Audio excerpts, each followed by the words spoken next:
हाँ, तो देखो एमएससीडी जो है ऐसा नहीं कि बेकार है, ये भी बहुत मतलब लॉन्ग टर्म के लिए अच्छा इंडिकेटर ही माना जाता है और काफ़ी ट्रेडर के द्वारा यूज भी किया जाता है। और जो है इसका डाइवर्जेंस का भी थ्योरी होता है और आरएसआई का भी डाइवर्जेंस होता है, लेकिन वो कभी और उतना काम करने कभी और पता चले। तो देखो इसमें भी वही है कि ब्लू लाइन उसकी स्टॉकिस्टिक रेड लाइन को नीचे से इंटरसेक्ट करेगी तो बाय, और ऊपर से ब्लू लाइन इंटरसेक्ट करेगी तो सेल। तो देखो जैसे कि स्टॉकिस्टिक का क्या था कि वो थोड़ा सा बस जैसे स्टॉकिस्टिक यहीं पे सिग्नल दे दिया था, जबकि ये यहाँ पे दे रहा है, मतलब जो भी है एमएससीडी और स्टॉकिस्टिक है थोड़ा स्टॉकिस्टिक जल्दी दे देता है, लेकिन जितना फ़ायदा है उतना नुकसान भी है। देखो उसका नुकसान ये एमएससीडी का ये था कि थोड़ा सा बस दे देगा, लेकिन फ़ायदा ये है कि ये मतलब लंबे टाइम के लिए आपको ट्रेंड तक थोड़ा कैच करवा पाएगा, जबकि स्टॉकिस्टिक बीची में आपको निकाल रहा था ये।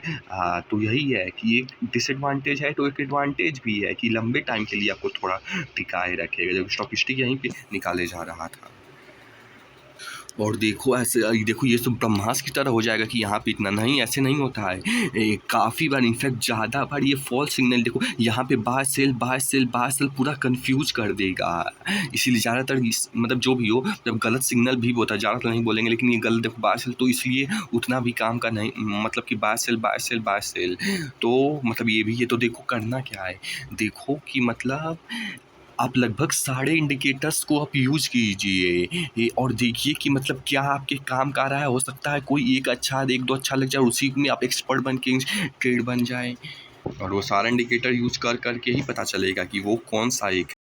देखो जैसा पुष्कर ठाकुर बोलते थे कि प्राइस ही भगवान है और इंडिकेटर तो मतलब उसका लीडिंग है, मतलब उसको फॉलो करता है। इसलिए जब हम प्राइस सेक्शन ट्रेड करते हैं तब हम इंडिकेटर्स नहीं यूज़ करते हैं, क्योंकि ये इंडिकेटर प्राइस को ही फॉलो करता है, तो हम प्राइस को फॉलो कर रहे हैं तो इंडिकेटर से वैसे ही याद है। इसीलिए उन्होंने प्राइस सेक्शन वाली वीडियो में बोला था। इससे समझ आ रहा है, क्योंकि मतलब समझ गए हैं कि मतलब इंडिकेटर प्राइस को फॉलो करता है। प्राइस एक्शन कर रहे हो तो वो भगवान है, तो वो वैसे ही प्राइस एक्शन ट्रेड कर रहे हो तो आप इंडिकेटर से आए हो, इसीलिए प्राइस एक्शन में इंडिकेटर्स नहीं यूज करते। देखो ये सबकॉन्शियस माइंड के किस कोने से निकल के अभी आया, इस वीडियो में नहीं बताया गया था। और देखो वीवैप इन्होंने बोला है, जैसे तुम्हारा सुपर ट्रेंड तुम्हारे लिए काम का है वैसे इनके लिए वीवैप बहुत काम का है। क्यों?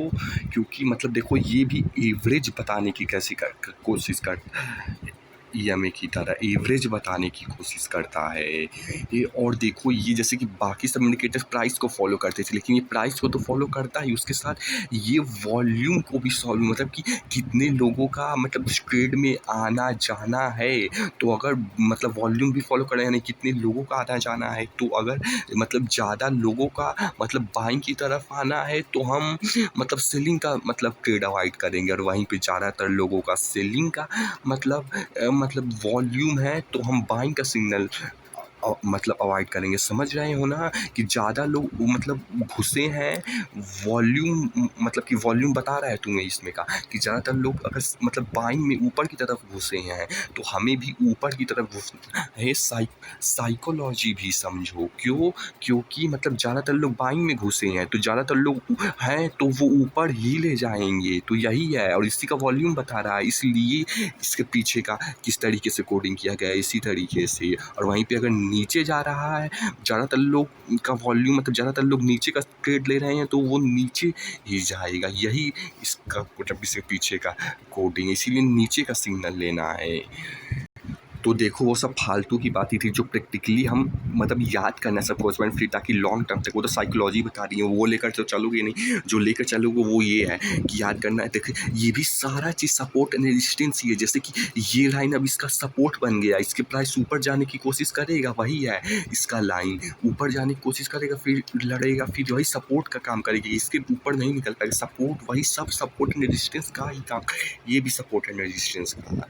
बस इसका बेनिफिट क्यों है? क्योंकि ज़्यादातर लोगों को आपको बता देता है कि वॉल्यूम में घुसे हैं, अगर ऊपर का घुसे हैं तो ऊपर का ही लो, नीचे का तुम। और देखो जैसे कि बाकी इंडिकेटर से अच्छा कि इसलिए भी है साइकोलॉजी की बात, क्योंकि बाकी इंडिकेटर बार बार छोटे जैसे अभी वो पिछला ही बात किए थे, वो तुरंत बाहर निकल आते हैं, अंदर बाई सेल करवाते हैं, लेकिन ये अगर एक बार बनते हैं तो थोड़े काम मत कर सकते हो, लंबे टाइम के लिए मतलब अपनी चीज़ पे टिके रहते हैं, वो बार बार बाय सेल नहीं, थोड़े लंबे टाइम तक टिके रहते हैं। वही है कि अगर एक बार ये लाइन बन गई तो मतलब धीरे धीरे ही चेंज होती है, आप उसके साथ चल सकते, धीरे धीरे ही चेंज होती है। सभी इंडिकेटर सपोर्ट एंड रेजिस्टेंस का ही काम करती है। देखो ये है सपोर्ट और ये है रेजिस्टेंस, देख सकते हो सच बस वही है। कुछ सपोर्ट एंड रेजिस्टेंस जैसे नॉर्मली उसमें भी होता है, कुछ छोटे टाइम फ्रेम के लिए होता है सपोर्ट, कुछ बड़े टाइम फ्रेम के लिए। वैसे ही देखो छोटे टाइम फ्रेम के लिए ये इसमें मतलब ये सब इसका सपोर्ट बन गया, ये इससे ऊपर मतलब ऊपर की तरफ ट्रेड लिए, फिर ये सपोर्ट में था, फिर ये जब मतलब कि नीचे हुआ तो अब ये सपोर्ट रेजिस्टेंस बन गया। जैसे सपोर्ट एंड रेजिस्टेंस में भी सपोर्ट रेजिस्टेंस बन जाता था जब वो तोड़ता था। इसमें भी देख सकते हो ये रेजिस्टेंस है, डाउन ट्रेंड का लो रेजिस्टेंस से लेकर ये वॉल्यूम लोगों का बताएगा कि ज़्यादातर लोग ये लिए हैं तो आप ये लो, दूसरा नहीं।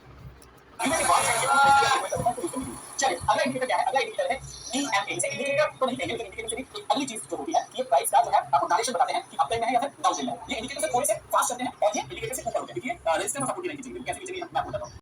तो एसएमएस से थोड़ा अच्छा काम करता है ईएमए, इसलिए मैं तो देखो यही मूविंग एवरेज में जिस टाइम फ्रेम के कैंडल का देखोगी उस टाइम फ्रेम की कैंडल में बताएगा कि उसका एवरेज क्या है। जैसे 15 मिनट, एक दिन, एक हफ्ता।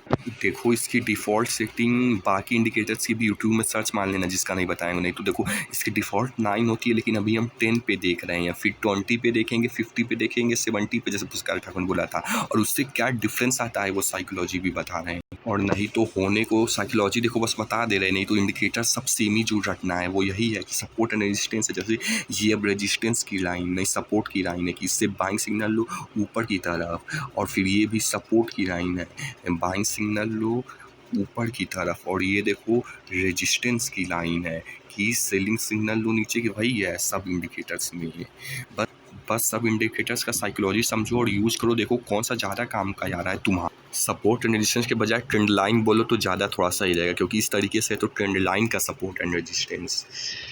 तो देखो अब 20 पे किया गया है ईएमए को, 20 पे सेटिंग करोगे तो देखो जैसे कि इसमें आपको यहाँ पे मतलब बाय सिग्नल दिया और फिर यहाँ तक आपको टिकाए रखा, लंबे टाइम फ्रेम का आप ट्रेंड कैच कर पाएंगे। अभी देखो तो अभी बताता हूँ, अभी समझने की कोशिश करो। यहाँ पे किए, यहाँ पे निकले, अभी सब बताता हूँ वो।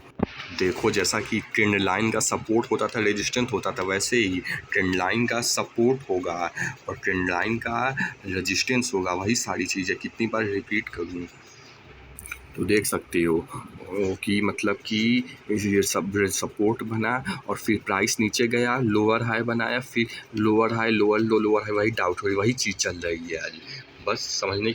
तो देखो अब 50 का यूज करेंगे। देखो अब बता रहा हूँ कि मतलब जितना आप बढ़ाते जाओगे उतना ही आपको लेट सिग्नल मिलेगा। 10 में जल्दी मिलेगा, 20 में थोड़ा लेट मिलेगा, 50 में और लेट मिलेगा। ये डिसएडवांटेज है, लेकिन उतना फ़ायदा भी है कि जितना आप लंबे टाइम फ्रेम यानी कि 10, 20, 50 करते जाओगे उतना ही आपको ज़्यादा देर तक आपको ट्रेंड कैच करवा के रख पाएगा। सिग्नल वही जो बोले थे थोड़ा सा देर देगा, अभी क्या बोले थे वही वाली, लेकिन आपको मतलब वो ट्रेंड को कैच लंबे टाइम तक फ्रेम तक करवाना पड़ेगा। इसलिए आप ये न्यूमेरिकल लगा के समझ पाओगे कौन सा ज़्यादा फ़ायदा वाला है कि शायद दोनों से ज़्यादा बेनिफिट हो, शायद दोनों के क्रॉसओवर छोड़ो। अब देखो जो पुष्कर ठाकुर बोलते कि मतलब क्रॉस वो वही होता है कि जैसे एक 20 ईएमए का मतलब जैसा था और एक 50 ईएमए का है, तो दोनों का ऑन करो और जैसे वही जैसे उसमें MACD और वो स्टॉक स्टिक की तरह इसमें भी वही है कि नीचे से काटेगा तो बाइंग सिग्नल जनरेट होगा, और अगर ऊपर से कहीं काटता है ऊपर से काटेगा तो सेलिंग सिग्नल जनरेट होगा। नीचे से काटेगा तो बाइंग, ऊपर से काटेगा तो सेलिंग। लेकिन अब सवाल ये है कि 20 वाला नीचे से काटेगा या 50 वाला है, लेकिन हमें उतना नहीं याद करने से पुश काटा था, क्योंकि इंडिकेटर वैसे भी काम का नहीं होता है और इतना भी डीप में नहीं जाना है। हम प्राइस एक्शन से ज़्यादा बेनिफिट उठा पाएंगे, इसलिए उसे अच्छे से तो देख सकते हो। बुलिंगर बैंड भी वही सपोर्ट एंड रेजिस्टेंस ही दिखाएगा। देखो जैसा कि ये ऊपर वाली लाइन बुलिंगर बैंड्स का, ये ऊपर वाला सपोर्ट नहीं रेजिस्टेंस देगा, रेजिस्ट करता है ना, रेजिस्टेंस देगा, और नीचे वाला सपोर्ट देगा। किसी प्राइस आएगा तो ऊपर जाएगा, उधर जाएगा तो नीचे जाएगा, उससे ऊपर नहीं जाएगा, इसी मतलब छोड़ो तो जाएगा ब्रेकआउट छोड़ो, ये कि सपोर्ट देगा रेजिस्टेंस देगा। और ये बीच वाली जो है ये एवरेज बताएगा कि सुपर ट्रेंड की तरह कि ये अप ट्रेंड में है या डाउन ट्रेंड में है। ये एवरेज बताएगा अप ट्रेंड में कि डाउन ट्रेंड। और ये सपोर्ट और ये रेजिस्टेंस देगा। और वही है कि अगर ये मान लो इसको रेजिस्टेंस को सपोर्ट को तोड़ता है तो ये रेजिस्टेंस बन जाएगा। सपोर्ट रेजिस्टेंस सिंपल सा है। लेकिन एक चीज़ और बस सीखने वाली बात है, वो सब में ही है, केवल इसी वाले बुलिंगर पैड्स में नहीं, कि इसमें और कन्फर्मेशन तब मिल सकता है वही प्राइस एक्शन जब, तो वही कि मान लो कोई अच्छी कैंडल बनी, मान लो हैमर बना, या तो कोई मतलब कि कोई कैंडल स्टिक बन रहा है, या तो चार्ट पैटर्न बन रहा है, मान लो कैंडल ही बन रहा है, तो और भी ज़्यादा कन्फर्मेशन मिलता है कि हाँ ये यहाँ से अप ट्रेंड में जाएगा। मान लो यहाँ पे कैंडल कोई बनता है, मान लो कुछ भी, तो डाउट मतलब वही है कि कैंडल वैंडल भी अगर यहाँ पे सपोर्ट रेजिस्टेंस पे बनती हैं वो सब प्राइस एक्शन, तो और कन्फर्मेशन मिलता है। एक थोड़ा मिस्टेक हो गया शायद से, मतलब सुधारो देखो, मतलब ये मतलब कि एवरेज तो बता रहा है, लेकिन ऐसा नहीं कि उस तरह बता रहा है सुपर ट्रेंड की तरह ये अप ट्रेंड में डाउन ट्रेंड नहीं, इस तरीके से नहीं, इस तरीके से बता रहा है कि अगर ये येलो वाली लाइन के अगर ऊपर रहेगा तो वो अप ट्रेंड है, और अगर लेकिन वहीं येलो वाले लाइन की अगर नीचे है तो वो डाउन ट्रेंड का सिग्नल दे रहा है। लेकिन नहीं तो शायद उस तरीके से भी देखो, ये देखो डाउन ही बना था और वो वाला भी अप ही बना था, तो वो भी कर सकते हो, लेकिन ये दोनों मिला के ज़्यादा अच्छे से कर सकते हो। देखो इतना कंफ्यूज ना हो, सिंपल सा सपोर्ट रेजिस्टेंस एवरेज। अब देखो एक है मतलब रिवैप वाला ज़रूर से यूज करना, और उसके बाद ये वाला यूज कर सकते हैं, वो तो ज़रूरी से करना है क्योंकि इनका फेवरेट है। देखो पिवट पॉइंट स्टैंडर्ड में जैसा देखते थे कि सपोर्ट ठीक था, लेकिन देखो उसमें क्या है कि उसमें सबसे सेटिंग्स में जाके फिबोनाची वाला तुम सिलेक्ट करना, तो ज़्यादा एक्यूरेट मतलब फिबोनाची वाला सिलेक्ट करना सेटिंग्स में। और देखो ये 7 लाइन करेगा, एक बीच की लाइन पिवट, एक बीच की लाइन, एक सपोर्ट 1 की लाइन, वही पिछले वाले 2 को मिला के वही सपोर्ट रेजिस्टेंस तरह, एक सपोर्ट 2 की लाइन कि 2 से गिरा तो 3 पे जाएगा, सपोर्ट 2 वैसे ही, रेजिस्टेंस 1 की लाइन, रेजिस्टेंस 2 की लाइन, रेजिस्टेंस 3 की लाइन। तो वही है कि रेजिस्टेंस 1 2 3 सपोर्ट 1 2 3, यहाँ जाना मुश्किल है, उसके बाद उससे भी मुश्किल यहाँ है, उससे बाद उसकी भी मुश्किल यहाँ है, वैसे यहाँ पे वही चीज़ है जो समझ रहे हो। और जो हर जगह थोड़ा देखो उस टाइम फ्रेम में 60 ठो लाइन थी, और फिर अगले टाइम फ्रेम पिछले वाले टाइम फ्रेम में 60 पॉइंट है, पिछले टाइम फ्रेम में 60 पॉइंट, हर एक टाइम फ्रेम में कि उस टाइम फ्रेम में कितना 60 है, वो नहीं तो इतना वो नहीं है कि मतलब कंफ्यूज ना, वही बात है बस कि इस टाइम फ्रेम में 60, इस टाइम फ्रेम में सब, उसमें ऐसे ऐसे साइड कर। तो ये वीडियो यहीं पे ख़त्म करते हैं कि सारा indicator support resistance and support resistance का ट्रेंड लाइन ही दिखाता है। अगर उन सब चीज़ों को मास्टर कर लोगे साथ में कैंडल स्टिक चार्ट पैटर्न को, तो इसकी कोई ज़रूरत नहीं है प्राइस एक्शन, क्योंकि प्राइस भगवान होता है, वो इंडिकेटर का फॉलो करता है, इसलिए आप इंडिकेटर से आगे